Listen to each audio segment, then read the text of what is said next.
बिस्मिल्लाहिर्रहमानिर्रहीम। अस्सलाम वालेकुम। इस वीडियो में हम किताब जवाहिरुल बहार जिल्द नंबर 3 को आगे कंटिन्यू करेंगे। उससे पहले अगर आपने सब्सक्राइब नहीं किया तो सब्सक्राइब कर लें और बेल आइकन प्रेस कर दें। तो शुरू करते हैं।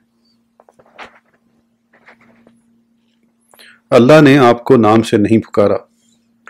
अल्लाह ने पूरे कुरान में कहीं भी आपको नाम लेकर नहीं पुकारा, बल्कि मुख्तलिफ औसाफ से पुकारा, या अय्युहन नबी, या अय्युहर रसूल, और उम्मत पर नाम लेकर पुकारना हराम किया। इन इल्ताफ से भी नवाजा जिनके साथ साबका अंबिया को नवाजा था।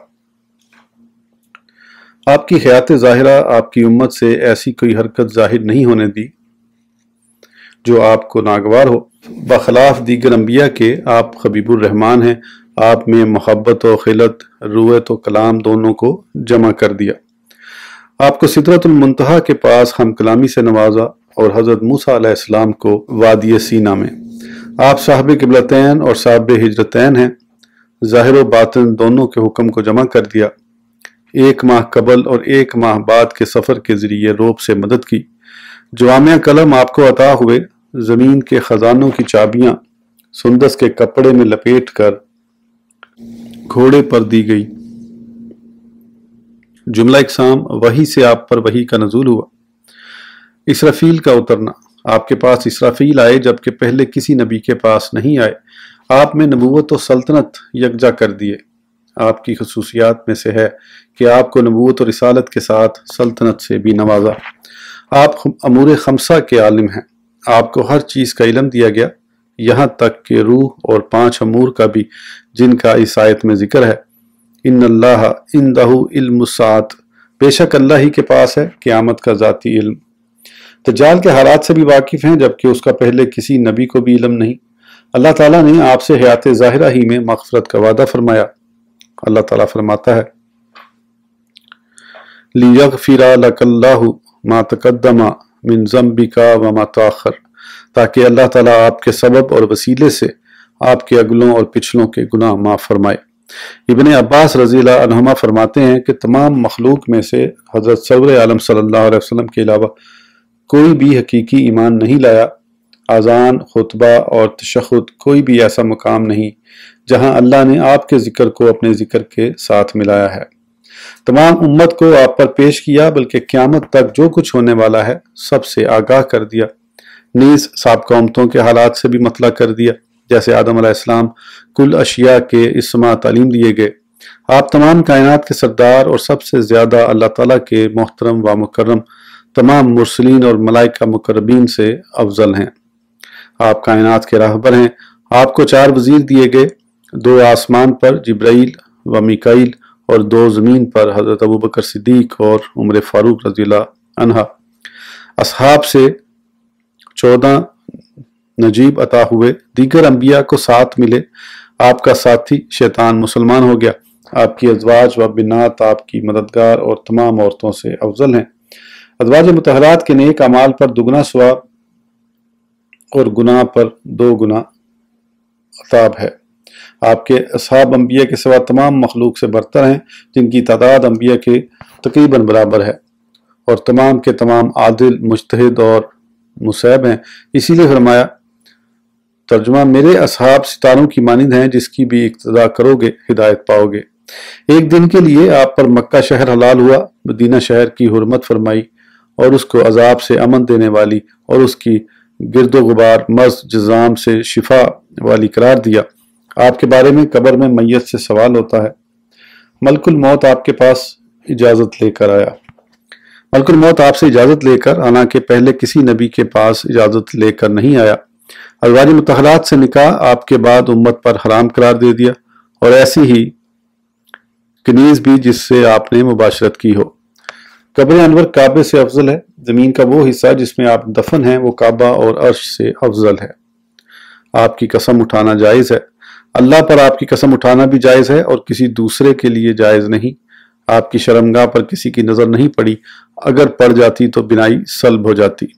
आपकी उम्मत को ये एजाज़ हासिल है कि उस उम्मत के उलमाए रब्बानी अंबिया के कायम मुकाम है और उनकी मिसल काम करते हैं। इसीलिए फरमाया, ترجمہ میری امت کے علماء بنی اسرائیل کے انبیاء کی مانند ہیں۔ نیز ارشاد فرمایا، ترجمہ بے شک عالم اپنی قوم میں اپنی امت میں نبی جیسا ہے۔ آپ کا نام عبداللہ رکھا اور اس کا اطلاق کسی اور پر نہیں کیا، صرف یہ فرمایا عبدن شکورن، شکر گزار بندہ، اور فرمایا نعم العبد، اچھا بندہ۔ قرآن اور دیگر کتب میں آپ کے علاوہ کسی پر صلوات بھیجنے کا حکم نہیں دیا۔ آپ کے اسما تو کیفی ہیں، آپ کے تمام اسماء گرامی اسماء الہیہ کی طرح تو کیفی ہیں۔ القسم الثانی، دنیا میں شریعت اور امت کے بارے میں خصوصیات۔ آپ کی خصوصیات میں سے مال غنیمت کا حلال ہونا، روئے زمین کو مسجد بنانا، دیگر امتوں کے لیے بے کنیسہ کے باہر نماز جائز نہ تھی، زمین کو طہارت بنایا گیا، یعنی پانی نہ ہو تو تیمم کیا جا سکتا ہے، یہ بھی پہلی امتوں کے لیے جائز نہ تھا۔ موزوں پر مسح، پانی سے نجاست کا دور ہونا، بہت سا پانی یعنی کثیر پانی میں نجاست کا مؤثر نہ ہونا، ڈھیلا وغیرہ سے استنجا کرنا، پانی اور ڈھیلوں دونوں کو استعمال کرنا، 5 نمازوں کا مجموعی طور پر اور درمیانی وقفے کے گناہوں کے لیے کفارہ ہونا، عشاء کی نماز پڑھنا جو کسی نے نہیں پڑھی، آذان، اقامت، تکبیر سے نماز شروع کرنا، آمین کہنا، اللہم ربنا لک الحمد کہنا، نماز میں گفتگو کا حرام ہونا، نماز میں استقبال کعبہ، نماز میں ملائکہ کی طرح صف بندی، فرشتوں اور اہل جنت کی طرح ایک دوسرے کو السلام علیکم کہنا، روز جمعہ کو عید بنانا، جمعے کے روز اجابت کی گھڑی، عید الاضحیٰ، نماز جمعہ، نماز با جماعت، قیام اللیل، نماز عیدین، صلاۃ کسوف سورج گرہن، صلاۃ خسوف چاند گرہن، صلاۃ الاستسقاء نماز وتر، حالت سفر میں نماز قصر، سفر بارش اور بیماری کی وجہ سے 2 نمازوں کا جمع کرنا، صلاۃ خوف، یہ تمام اس امت کی خصوصیات سے ہیں، یہ پہلوں کے لیے نہ تھیں۔ ماہ رمضان المبارک کا اس خصوصیت کے ساتھ اس میں شیاطین کا قید ہونا، جنت کا اس میں مزین ہونا، روزے دار کے منہ کی بو اللہ کے ہاں کستوری سے زیادہ پسندیدہ ہونا، افطار کے وقت ملائکہ کا روزہ داروں کے لیے دعائے مغفرت کرنا، شب بیداروں کی مغفرت، سحری کھانا، افطار میں تاجیل، شب رمضان میں اکل و شرب اور جمع کا حلال ہونا جو پہلی امتوں پر نیند کے ساتھ منع ہو جاتی تھی، صوم وصال کا منع ہونا، حالت روزہ میں کلام کرنا جو کہ سابقہ امتوں پر جائز نہ تھی، نماز میں گفتگو کی ممانعت جو کہ پہلوں کے لیے جائز تھی، لیلۃ القدر، یوم عرفہ کے روزے سے 2 سال کے گناہوں کا کفارہ ہونا کہ یہ سنت رسول صلی اللہ علیہ وسلم ہے، یوم عاشورہ کا روزہ 1 سال کے گناہوں کا کفارہ ہونا کہ وہ سنت موسوی ہے، تناول کھانے کے بعد ہاتھ دھونا 2 نیکیاں ہیں کیونکہ یہ اس شریعت اور سابقہ شرائع میں سنت ہے، جنابت کا غسل کے اس سے نقصانات بدنی و روحانی دور ہوتے ہیں، مصیبت کے وقت انا للہ و انا الیہ راجعون کہنا، لا حول ولا قوۃ الا باللہ کہنا، قبر کھودتے وقت لحد بنانا، شک نیچے کو سیدھا گڑھا کھودنا اہل کتاب کے لیے ہیں، سحر کرنا اہل کتاب کے لیے ذبح تھا، سر کے بالوں کی مانگ کرنا ان کے لیے صدل ہے، بال سیدھے کرنا بغیر مانگ کے، بالوں کا رنگنا اہل کتاب بڑھاپے کو تبدیل نہیں کر سکتے ہیں، داڑھی بڑھانا بقدر مشت، لبوں کا کٹوانا جبکہ اہل کتاب داڑھی چھوٹی اور لبیں لمبی رکھتے تھے یعنی مونچھیں، اور وہ صرف لڑکوں کا عقیقہ کرتے اور دین اسلام میں لڑکا لڑکی دونوں کا عقیقہ کیا جاتا ہے، جنازے کے لیے قیام کا ترک، نماز فجر و مغرب میں جلدی کرنا، سخت زمین پتھریلی کے استعمال کرنے کی کراہت، صرف جمعے کے روزے کی کراہت، یہود صرف اپنی عید عاشور کے دن کا روزہ رکھتے اور ہم یکم محرم تا عاشورہ محرم کے پہلے 10 دن رکھتے ہیں، نیز پیشانی سے سجدہ کرنا، اہل کتاب چہرے کی ایک طرف سے سجدہ کرتے، نماز میں ادھر ادھر متوجہ ہونے کی کراہت جبکہ اہل کتاب ادھر ادھر پھر جاتے، نماز میں آنکھیں بند کرنے کی کراہت، نماز کا اختصار سے پڑھنا، بعد میں دعا کے لیے کھڑا ہونا، نماز میں قرآن سے دیکھ کر پڑھنا، عید فطر کے دن کچھ کھا کر نماز عید کے لیے جانا، اور اہل کتاب نماز عید سے قبل نہیں کھاتے تھے، موزوں اور پاک جوتوں سمیت نماز کا ہو جانا، یہ تمام خصوصیات امت محمدیہ سے ہیں۔ حضرت عبداللہ بن عمر فرماتے ہیں کہ بنی اسرائیل میں جب کتاب پڑھی جاتی تو اس کا ساتھ ساتھ جواب دیتے، اور ہمارے لیے شریعت ممنوع ہے۔ اذا قرئ القرآن فاستمعوا وانصتوا، اور جب قرآن شریف پڑھا جائے تو اسے سنو اور چپ رہو۔ رسول کریم صلی اللہ علیہ وسلم نے ایک شخص کو ہاتھ پر سہارا لے کر نماز میں بیٹھے ہوئے دیکھا تو اس کو منع کر دیا اور فرمایا کہ یہ یہود کی نماز ہے۔ اسلام میں عورتوں کو مسجد میں نماز کے لیے آنے کی اجازت ہے، جبکہ بنی اسرائیل کی عورتوں کو اجازت نہ تھی۔ اہل کتاب کی شریعت میں حکم و فیصلے کا فسخ جائز تھا، جبکہ دوسرے حاکم کے پاس لے جائے جو اس کے خلاف فیصلہ کرتا ہو۔ امامہ میں شملہ رکھنا یہ ملائکہ کی علامت ہے۔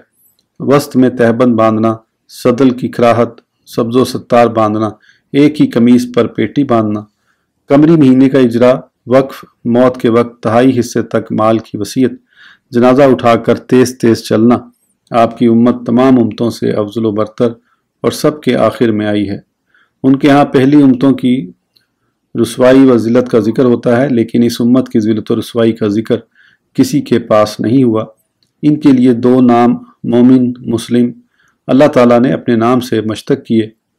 ان کے دین کا نام اسلام رکھا، جبکہ پہلی امتوں کے لیے تجویز نہیں کیا، صرف انبیاء علیہ السلام کے لیے تھا۔ اثر گناہوں کا بوجھ کو ان سے اٹھایا، زکوٰۃ ادا کرنے کے بعد خزانہ جمع کرنا جائز ہے۔ دین اسلام میں حرج روا نہیں رکھا۔ اونٹ، شتر مرغ، نیل گائے، بطخ، تمام مچھلیاں، چربی اور دم غیر مصفوح مثلا جگر، تلی اور رگوں کا کھانا جائز ہے۔ خطا و نسیان پر مواخذہ نہیں، اسی طرح جبر اور دلی وساوس پر بھی مواخذہ نہیں۔ جو گناہ کا ارادہ کرے جب تک عمل نہ کرے گناہ لکھا نہیں جاتا، اگر گناہ کرے گا تو ایک گناہ لکھا جاتا ہے، اور نیکی کے ارادے پر ایک نیکی اور ادا کرنے پر 10 نیکیوں کا ثواب ہے، بلکہ 700 گناہ تک ثواب لکھا جاتا ہے۔ توبہ کے لیے خود کو قتل کرنا، ناجائز چیز کے دیکھنے پر آنکھ کا نکالنا اور زکوٰۃ 1/4 حصہ مال دینا معاف کر دیا گیا ہے۔ اولاد کا آزاد کرنا، دنیاوی امور سے رکنا، رہبانیت و سیاحت منع ہے۔ لیس فی دینی ترک النساء ولا اللہ ما ولا اتخاذ الصوام، میرے دین میں عورتوں اور گوشت کا بالکل ترک کر دینے، مساجد میں ہی بیٹھے رہنے کی کوئی حیثیت نہیں۔ یہود میں اگر کوئی ہفتے کے دن کام کرتا تو اسے سولی پر چڑھا دیا جاتا۔ دین اسلام میں جمعے کے روز کام کرنے پر کوئی ممانعت نہیں، ما سوا اوقات جمعے کی نماز۔ اہل کتاب نماز کی طرح وضو کیے بغیر کھانا نہیں کھا سکتے تھے۔ اگر کوئی چوری کرتا غلام بن جاتا۔ جس نے خودکشی کی اس پر جنت حرام ہو جاتی۔ اگر کوئی شہنشاہ ان پر غلبہ حاصل کر لیتا تو انہیں غلام بنا لیتا، ان کے مال سے جتنا چاہے لے جاتا۔ اسلام میں 4 عورتوں سے بیک وقت نکاح جائز ہے، 3 طلاق دے سکتا ہے۔ اہل کتاب اور کنیزات سے نکاح جائز ہے۔ حیض کی حالت میں مجامت کے علاوہ نفع حاصل کرنا جائز ہے۔ عورت کے قبل میں جس طرح چاہے استمتاع کر سکتا ہے، قصاص و دیت میں اختیار ہے۔ حملہ آور کا دفاع جائز ہے، حملہ آور کا دفاع کر سکتا ہے، جبکہ اہل کتاب پر کوئی حملہ آور ہوتا تو اس کا دفاع نہیں کر سکتا تھا، خواہ وہ قتل کر دے یا اپنی مرضی سے چھوڑ دے۔ شرمگاہ کا ننگا کرنا جائز نہیں۔ تصویر، نشاور چیز کا پینا، لہو و لہب کے آلات، ڈھول باجے وغیرہ۔ بہن کے نکاح، سونے چاندی کے برتن، ریشم اور سونا مردوں کے لیے، اور غیر اللہ کو سجدہ کرنا حرام ہے۔ پہلے سجدہ کرنا تحیہ تھا۔ اسلام میں اس کی بس سلام ہے۔ مساجد کے محراب بنانا ہمارے لیے جائز اور پہلوں کے لیے مکروہ تھا۔ امت محمدیہ کا ضلالت و گمراہی پر اجماع نہیں ہو سکتا، اور اہل باطن اہل حق پر غالب آ سکتے ہیں۔ نبی کی بددعا سے اس امت کو محفوظ رکھا ہے۔ ان کا اجماع حجت ہے اور اختلاف رحمت ہے، حالانکہ پہلوں کا اختلاف باعث عذاب تھا۔ طاعون کی موت شہادت اور رحمت ہے، جب بھی دعا کریں قبول ہوتی ہے۔ سابقہ کتب اور قرآن کریم پر ایمان لاتے ہیں، بیت اللہ کا حج کرتے ہیں، کبھی اس سے جدا نہیں ہوتے۔ نیکی پر آخرت کے لیے ذخیرہ ہونے کے ساتھ ساتھ دنیا میں بھی صلہ مل جاتا ہے۔ پہاڑ اور درخت ان کی تسبیح و تحلیل کے لیے ان کی گزرگاہ پر امٹ پڑتے ہیں۔ ان کے اعمال اور ارواح کے لیے آسمان کے دروازے کھل جاتے ہیں، ان کے پاس ملائکہ آتے ہیں۔ اللہ تعالیٰ اور فرشتوں کی نزول رحمت۔ اللہ ताला उन पर नज़ूल रहमत करता और फरिश्ते उनके लिए इस्तग़फ़ार करते जैसे अंबिया पर सलात भेजते हैं। अल्लाह ताला फरमाता है, हुवल्लज़ी युसल्ली अलैकुम व मलाइकातुहु, वही है जो तुम पर दरूद और रहमतें भेजते हैं और उनके फरिश्ते। ये अपने बिस्तर पर फोत होते हैं तो अल्लाह के यहाँ वो शहीद होते हैं, उनके सामने फ़ायदा रखा जाता है, उनके उठाने से पहले उनकी मग़फ़िरत हो जाती है। जब कपड़े पहनते हैं तो कपड़ा झाड़ने से पहले उनकी निजात हो जाती है। इस उम्मत के सिद्दीक़ तमाम सिद्दीकीन से अफजल हैं। ये उलमा व हुक्मा हैं, फ़काहत व हिकमत की वजह से अंबिया के मुकाम को पहुँच गए। हक गोई में किसी मलामत करने वाले की मलामत से नहीं डरते, मोमिनीन पर मेहरबान और कुफ़ार पर सख्त हैं। इनका कुर्ब नमाज और इनकी कुर्बानी इनका खून है। जो इस उम्मत का अमल मकबूल नहीं उस पर सतर डाल दिया जाता है। हालांकि पहले लोग रुसवा हो जाते जब उनकी कुर्बानी को कुदरती आग न जलाती। इस्तग़फ़ार से इस उम्मत के गुनाह माफ़ हो जाते हैं और नदामत उनके लिए तौबा है। उम्मत मोहम्मदिया की 4 करामतें। रिवायत है कि आदम अलैहिस्सलाम ने फरमाया कि अल्लाह ताला उस उम्मत को 4 करामतों से नवाजा है जो किसी और को हासिल ना हो सकी। पहली करामत, मेरी तौबा मक्का में हुई और उसका कोई फ़र्द जहाँ चाहे तौबा कर ले। दूसरी करामत, जब मुझसे खता सरजद हुई तो बदन से कपड़े उतर गए लेकिन उनके कपड़े नहीं उतरते। तीसरी करामत, मुझे अपनी बीवी से जुदा किया गया। चौथी करामत, मुझे जन्नत से निकाला गया। बनी इसराइल से जब कोई गुनाह करता तो उस पर तय्यब व ताम हराम हो जाता और उसके दरवाजे पर उसकी खता लिखी हुई पाई जाती। इस उम्मत से अल्लाह ने वादा फरमाया है, भूख से ना कुली तौर दुश्मन से ना गर्क से हलाक करेगा और ना ही ऐसा अजाब आएगा जिससे पहले लोग हलाक हुए। अगर वो आदमी किसी की भलाई व गैर की शहादत दें तो उसके लिए जन्नत वाजिब हो जाती है। हालांकि पहली उम्मतों के लिए ऐसा न था। अलबत्ता अगर 100 आदमी शहादत देते, ये उम्मत के कलील अमल पर कसीर अजर और भी उनसे कम रखती है। पहली उम्मतों के आदमी की 30 गुना इबादत है, इसकी इबादत 30 गुना से कई दर्जे बुलंद व बरतर है। मुसीबत के वक्त नमाज रहमत और हिदायत अता की, इल्म अव्वल इल्म आखिर दिया, हर शय के ख़ज़ाइन की चाबियाँ यहाँ तक के इल्म नसाब असनाद आराब का इल्म दिया, तसनीफ़ कुतब की तौफ़ीक, नबी अकरम सल्लल्लाहु अलैहि वसल्लम की सुन्नत को दौर में महफूज रखा, यहाँ तक कि हज़रत मूसा बिन मरियम का नज़ूल होगा। उम्मत मुस्तफ़ा से इक़्तिदाब व अब्दाल हैं। आपकी उम्मत से इक़्तिदाब, औताद, नजबा अब्दाल होते हैं। आपका उम्मती ईसा की इमामत करेगा। वो आपका ही उम्मती होगा जो हज़रत ईसा अलैहिस्सलाम की इमामत करेगा। आपकी उम्मत से वो लोग होंगे जो तस्बीह व तहलील के साथ फरिश्तों की तरह तोआम से मुस्तगना हो जाएंगे और दज्जाल को कत्ल करेंगे। मलाइका उनकी आज़ान और तलबी को आसमान पर सुनते हैं, जो हर हाल में अल्लाह की तारीफ़ करने वाले और पस्ती व बुलंदी पर जाते वक्त उसकी तकबीर कहते हैं। जब किसी काम का इरादा करते हैं तो इंशाअल्लाह, नाराज़गी के वक्त तहलील और मनाज़त व इख्तलाफ के वक्त तस्बीह पढ़ते हैं। काम से पहले इस्तिखारा और सवारी पर सवार होते वक्त अल्लाह की हम्द करते हैं। कुरान करीम उनके सीनों में उनमें से सबकत ले जाने वाला जन्नत में बिला हिसाब दाखिल होगा। उनका म्याना रो निजात पाने वाली जिसका हिसाब यसीर होगा और उनका जालिम मगफूर उम्मत का हर फर्द मरहूम जन्नत का रंगीन लिबास पहनेगा। नमाज के लिए औकात नमाज का ख़ास ख्याल रखते हैं। ये वस्त आदिल उम्मत जिसका अल्लाह ताला ने तज़किया नफ्स फरमा दिया है। जहाद में फ़रिश्ते उनकी मदद करते हैं। उन पर वही अशिया फ़र्ज़ हैं जो अंबिया व रसूल पर लाजिम हैं, जैसे वज़ू और गुस्ल जनाबत, हज और जहाद वगैरह। नवाफिल से जो अंबिया अलैहिस्सलाम को अता किया वही उनको अता किया। अल्लाह ताला ने इस उम्मत को या अय्युहल्लज़ीना आमनू से पुकारा। अल्लाह ताला की इस उम्मत पर ख़ास नवाजिश है कि इसको या अय्युहल्लज़ीना आमनू के वस्फ़ ईमान से पुकारा, जबकि पहलों को या अय्युहल मसाकीन से। फ़स्कुरूनी अस्कुरकुम, तो तुम मेरा जिक्र करो, मैं अपनी रहमत से तुम्हारा प्रचार करूँगा से बिला वास्ता खिताब किया। और बनी इसराइल को उस्कुरू नेमती अल्लती अनअमतु अलैकुम, मेरा वो एहसान याद करो जो मैंने तुम पर किया। चूँकि वो सिर्फ़ अल्लाह की नेमतों को पहचानते हैं, ज़ात खुदाबंदी नहीं। अल्लाह की नेमतें खुदा की पहचान का ज़रिया थी, इसलिए फरमाया अल्लाह की उन नेमतों को याद रखो जो उसने तुम पर की, उनमें ज़्यादातर ग़ुलाम थे। जब ये आयत तर्जुमा और सबसे पहले ईमान वाले मुहाजिर और انصار وہ لوگ جنہوں نے بھلائی کے ساتھ ان کی پیروی کی، اللہ تعالیٰ ان سے راضی ہوا اور وہ اللہ سے راضی ہوئے۔ نازل ہوئی تو رسول اکرم صلی اللہ علیہ وسلم نے فرمایا، یہ میری تمام امت کے بارے نازل ہوئی، رضامندی کے بعد ناراضگی نہیں ہوتی۔ ان کا نام اہل القبلہ رکھا اور ان کی شہادت دوسروں کے لیے جائز ہے، دوسری امتیں غیر ملت کے لیے شہادت نہیں دے سکتی۔ تشریح: ابن مسعود رضی اللہ عنہ فرماتے ہیں، اس امت میں تجرید، مدغل اور سفت جائز نہیں، حد جاری کرتے وقت ننگا اور کھینچا نہیں جائے گا، بلکہ بیٹھے ہوئے کپڑوں سمیت حد نافذ کی جائے گی۔ آج کی ویڈیو کے لیے اتنا ہی، پھر انشاءاللہ اگلی ویڈیو میں آگے کنٹینیو کریں گے۔ اس وقت تک کے لیے اجازت دیجیے، سبسکرائب کرنا نہ بھولیں۔ اللہ حافظ۔